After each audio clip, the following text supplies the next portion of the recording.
Team Trudeau insisted on single-use plastic on the government jets while banning beautiful single-use plastics for us normals. Today, I'll show you the government documents to prove it.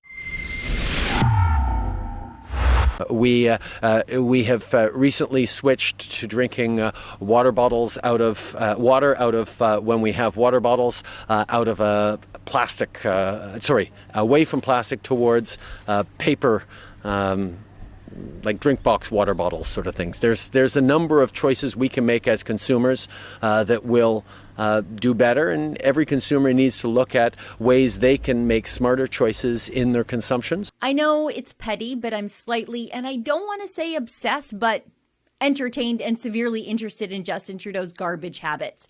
And the reason for this is that he's obsessed with my garbage habits to the point of legislating against one of my favorite forms of garbage on the face of the earth: clean, sanitary, oil-derived single-use plastics. If you're a regular viewer of my videos, then you already know I love single-use plastics. They were a godsend during the pandemic, especially when restaurants were pivoting to takeout only to try to stay afloat when the governments closed their businesses.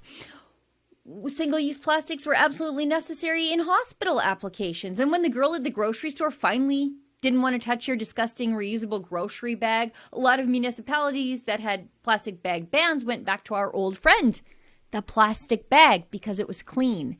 And plastic's the perfect garbage because it's an inertly stored fossil fuel that after you use it for its initial purpose, you can burn it for electricity. It's wonderful.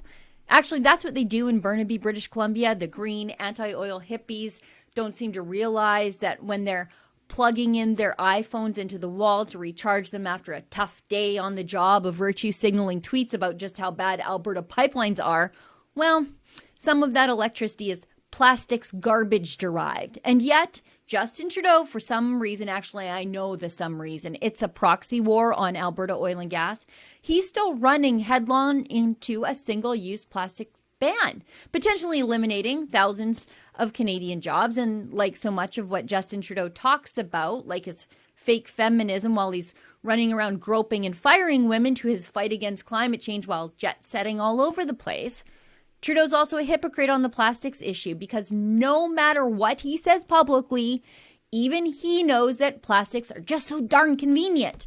Some of you know that I'm currently going through an enormous, massive access to information package regarding the government's use of the Challenger jets. And I'm finding little tidbits in this thing all over the place that are valuable, like this weird stuff about movies on the plane.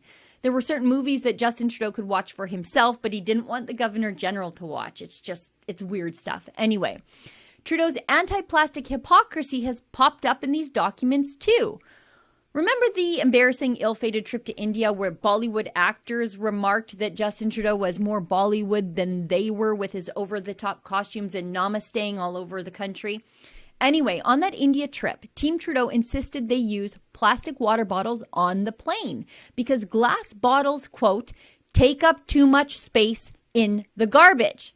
What that really means is that there was no recycling intended to happen whatsoever. Not the plastic, not the glass. Everything was going in the trash.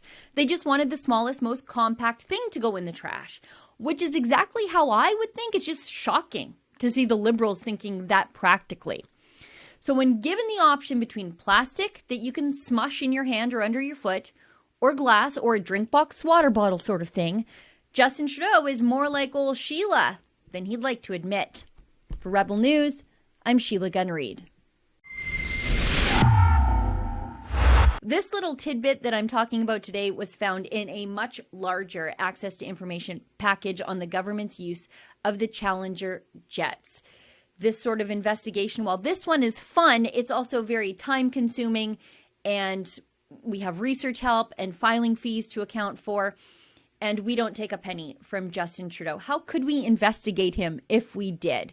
We rely on the support of people like you at home. So if you'd like to donate to offset our research and investigation costs, there's a special website for you to do that. It's called rebelinvestigates.com.